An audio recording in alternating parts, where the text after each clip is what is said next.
Hello friends, welcome back to my YouTube channel Khushboo की दुनिया blog. तो कैसे हैं आप सब? आई होप कि आप सब अच्छे होंगे, स्वस्थ होंगे, मस्त होंगे और मज़े में होंगे। तो फ्रेंड्स, आज मैं आप लोगों के साथ शेयर कर रही हूँ अपना संडे का ब्लॉग।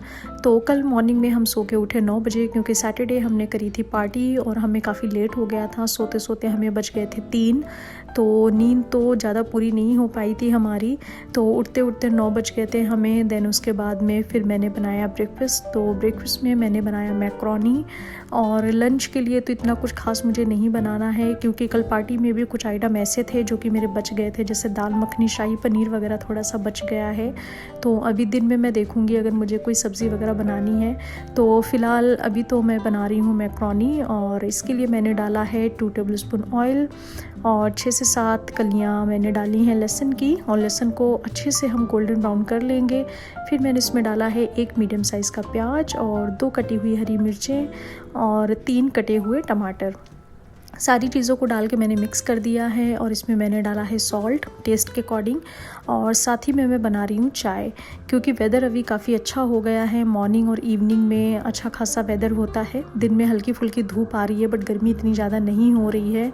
और ये मंथ मुझे बहुत ही अच्छे लगते हैं, अक्टूबर और नवंबर के, क्योंकि इस टाइम पे ना ही ठंड होती है और ना ही गर्मी होती है। वेदर बहुत ही अच्छा होता है, तो इसलिए चाय भी बन रही है साथ के साथ। और मैक्रोनी में मैंने डाला है 1 चम्मच के करीब शेज़वान चटनी। और इसके अलावा मैं मैक्रोनी में कोई भी मसाले नहीं डालती हूँ, क्योंकि मुझे मैक्रोनी ऐसी ही अच्छी लगती है। इवन मैं इसमें हल्दी भी नहीं डालती हूँ, क्योंकि शेज़वान चटनी डालने के बाद में और जो भी हमने टमाटर डालने हैं उससे मैक्रोनी का कलर काफ़ी अच्छा आ जाता है, रेड। तो बस अब सारी चीज़ों को हम कर देंगे मिक्स। और ये कटा हुआ है मेरे पास में शिमला मिर्च, आधा शिमला मिर्च मैंने डाला हुआ है इसमें। तो बस अभी मैक्रोनी हमारी बनके तैयार हो गई है, और चाय भी मेरी बन गई है। तो चाय मैंने बनाई है अदरक और इलायची वाली, क्योंकि अभी वेदर अच्छा हो रहा है, तो अभी मैंने अदरक चाय में पीनी स्टार्ट कर दी है। क्योंकि समर्स में तो सिर्फ मैं इलायची वाली ही चाय में बनाती थी, बट अभी अदरक डाल के बनाई है, और इस टाइम पे अदरक वाली चाय बहुत ही अच्छी लगती है। तो बस फिर अभी मैंने सर्व कर लिया है ब्रेकफास्ट, और अभी हम करेंगे ब्रेकफास्ट, एंड देन उसके बाद में मैं लंच में देखती हूँ कि मुझे क्या बनाना है। तो फ्रेंड्स, मैंने देखा कि मेरे पास में थोड़ी दाल मखनी है और थोड़े मेरे पास में शाही पनीर है, तो उतने में नहीं हो पाता। और बाकी का मेरे पास में ग्वार फली भी पड़ी हुई है, जिसको क्लस्टर बीन्स बोलते हैं, तो वो आज मैं लंच में बनाने वाली हूँ। तो उसके लिए मैंने डाला है 2 टेबलस्पून ऑयल, और 10 से 12 कलियाँ लहसुन की हैं, जिनको मैंने क्रश कर लिया है और उसको गोल्डन ब्राउन कर लिया है। और इसके साथ ही मसाले में मैंने डाला है हल्दी, धनिया, मिर्च और गरम मसाला। तो मैं यहाँ पर 250 ग्राम मेरे पास में क्लस्टर बीन्स हैं, जिनको मैं बनाने वाली हूँ। तो मसाला आप उस हिसाब से आप डाल सकते हैं। और इनको मैंने पहले ही देखिए इस तरीके से छोटे छोटे पीसेस में मैंने कट करके इसको वॉश कर लिया था। और अभी हम इसे मिक्स कर देंगे मसाले में। ये सब्ज़ी सिर्फ आप लहसुन में बनाइए, और वो भी अगर आपके पास में आयरन की कढ़ाई है तो उसमें इससे टेस्ट बहुत ही अच्छा आता है। बहुत सारे मैंने लोगों को देखा है कि वो कुकर में बनाते हैं, तो कुकर में मैंने कभी बनाया नहीं है, बट आई डोंट नो कि कैसा टेस्ट आता होगा। तो अगर आपके पास में आयरन की कढ़ाई है तो आप उसमें बनाएं।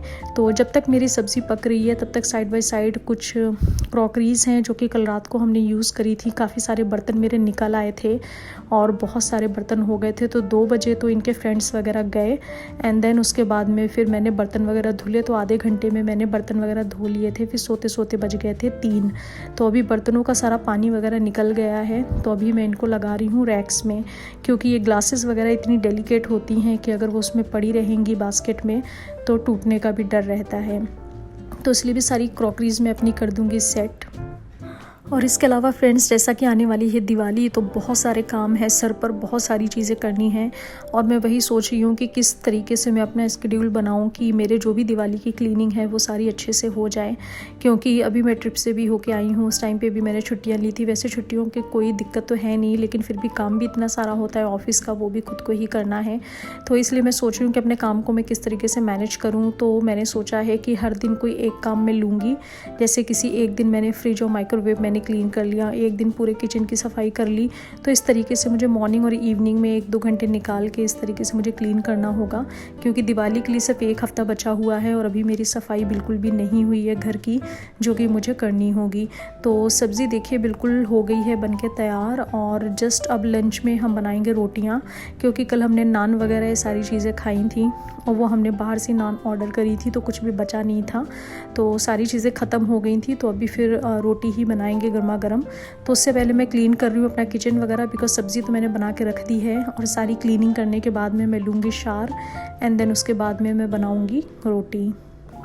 तो कल सारे फ्रेंड्स को मेरा खाना बहुत ही पसंद आया, सबने बहुत तारीफ़ करी, और उन लोगों को सोयाबीन टिक्के तो बहुत ही पसंद आए, साथ में मलाई चाप भी, और दाल मखनी और शाही पनीर तो उन्होंने खा के बोला कि क्या आपने इसे बाहर से मंगाया है। मैंने कहा नहीं, कोई भी चीज़ बाहर से नहीं मंगाई है, सारी चीज़ें मैंने स्क्रैप से बनाई हैं, बिल्कुल स्टेप बाय स्टेप सारी चीज़ें मैंने घर पर ही बनाई हैं। और वो सारे बहुत ही सरप्राइज़ थे कि इतना टेस्टी, इतना यमी खाना आपने सारा कुछ घर पर बनाया है, क्योंकि हम लोग वैसे भी बाहर का बहुत ही कम खाते हैं। मैं, मेरे हस्बैंड ओकेजनली जब हम कहीं आते जाते हैं तो उस केस में ही हम खाते हैं, क्योंकि मेरे हस्बैंड बाहर का बहुत ही कम खाते हैं। इसलिए मैं कोशिश करती हूँ कि जितनी ज़्यादा से ज़्यादा चीज़ें हैं वो मैं घर पर ही बना सकूँ, क्योंकि घर पे हमारे बनाया हुआ खाना हेल्दी भी होता है, टेस्टी भी होता है, और क्योंकि वो हमने बनाया होता है तो जो भी चीज़ें हमने उसमें डाली होती हैं वो बिल्कुल प्योर होती हैं। तो अभी किचन तो हो गया है मेरा क्लीन, और मैं आ गई हूँ अपने लिविंग रूम में। तो लिविंग में सोफ़े के कुशन्स वगैरह मैंने सैटरडे को ही चेंज कर दिए थे, जिस दिन हमने पार्टी करी थी, क्योंकि वो वाले जो कुशन मेरे पड़े हुए थे उसको 1 से 1.5 हफ़्ता हो गया था। और जब मैं ट्रिप पे गई थी तो मैंने सोचा था कि ट्रिप से आने के बाद ही मैं कुशन वगैरह सारी चीज़ें चेंज करूँगी, क्योंकि विंडो हम ये ओपन करके गए थे, जो भी नेट वाली विंडो थी वो ओपन थी, तो उससे डस्ट वगैरह भी थोड़ी सी आई थी, क्योंकि वेंटिलेशन होता रहे घर में, इसलिए हम विंडो इस तरीके से करके चले गए थे। और वैसे भी यहाँ पर डर की तो कोई बात है नहीं, क्योंकि साइड में जो है वो पूरा जंगल है, तो यहाँ कोई आता जाता नहीं है। तो बस अभी मेरा लिविंग भी मेरा हो गया है क्लीन, और अभी मैं लगाऊंगी पोछा, क्योंकि आज टर्न है पोछे का। सैटरडे को हमने सारी सफाई कर ली थी, लेकिन उस दिन हमने पार्टी करी थी तो खाने पीने की कुछ चीज़ें भी गिर गई थी और थोड़ा बहुत गंदा तो हो जाता है, तो इसलिए आज मैं झाड़ू लगाऊंगी एंड देन उसके बाद में मैं लगाऊंगी पोछा। तो फ्रेंड्स, अगर आपको मेरा व्लॉग अच्छा लगा हो तो प्लीज़ आप इसे लाइक करें, शेयर करें और मेरे चैनल को सब्सक्राइब करें। साथ में जो बेल बटन होता है आप उसको भी प्रेस कर सकते हैं, ताकि मेरे आने वाली वीडियोस की नोटिफिकेशंस आपको मिलती रहे और कोई भी वीडियो आपसे मिस ना हो। और अगर आप मेरे चैनल पर न्यू हैं, मेरी वीडियो को फर्स्ट टाइम देख रहे हैं, अगर आपको वीडियो अच्छी लगी हो तो प्लीज़ चैनल को सब्सक्राइब करना ना भूलें। और फ्रेंड्स, जैसे जैसे वेदर चेंज हो रहा है वैसे मच्छर भी बहुत ही ज़्यादा आ रहे हैं, एंड आई डोंट नो कि शायद मेरे घर में इतने मच्छर आ रहे हैं और भी आप लोगों के यहाँ भी आ रहे हैं, क्योंकि साइड में मुझे लग रहा है कि जैसे यहाँ पर बहुत ही ज़्यादा पेड़ हैं, इस वजह से हो सकता है कि मच्छर आते हों, बट विंडो वगैरह बंद रहती है, बट स्टिल बहुत ही ज़्यादा मच्छर आ रहे हैं। मतलब मुझे ऑल आउट भी ऑन करना पड़ रहा है, मुझे मॉर्टिन भी जलानी पड़ रही है, तब जाके कहीं मच्छरों से थोड़ी सी राहत मिल रही है। वैसे तो हम सारा घर बंद ही रखते हैं, बट फिर भी पता नहीं कैसे इतने आ रहे हैं। तो फ्रेंड्स, सारा काम वगैरह होने के बाद में मैंने ले लिया था शार, एंड अभी मैं बना रही हूँ गर्मा गर्म रोटियाँ। तो अभी हम करेंगे लंच, तो आप भी आइए और आप भी हमारे साथ लंच कीजिए।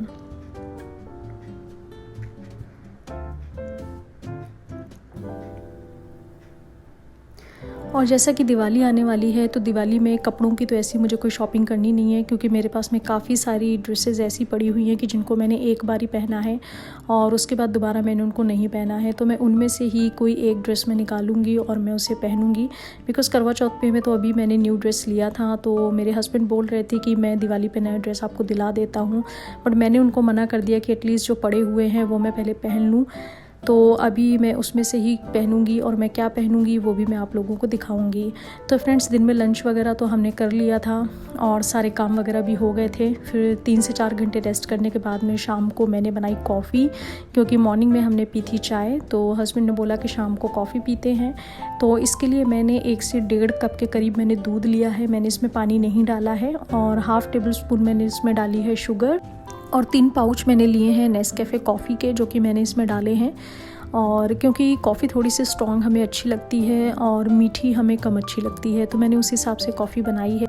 तो अभी बस 5 मिनट तक मैं इसे पकाऊंगी एंड देन उसके बाद में फिर हम पियेंगे कॉफ़ी।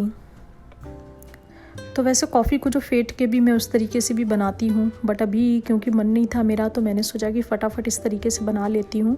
ऐसे बहुत ही जल्दी बन जाती है और इसका टेस्ट भी अच्छा आता है। तो फ्रेंड्स, दिवाली की फिर क्या तैयारियां चल रही हैं आप लोगों की, प्लीज़ मुझे कमेंट सेक्शन में बताएं। बिकॉज़ मुझे जो क्लीनिंग करनी है वो मैं ट्यूसडे से मैं स्टार्ट करूँगी अपने घर की क्लीनिंग, और सुबह शाम थोड़ा सा टाइम निकाल के इस तरह से क्लीन करना पड़ेगा। तो फ्रेंड्स, फिर इस ब्लॉग को यहीं ख़त्म करते हैं और मिलते हैं नेक्स्ट ब्लॉग में, और तब तक आप लोग भी अपना ध्यान रखें। Bye bye friends, take care, stay safe, stay healthy, bye.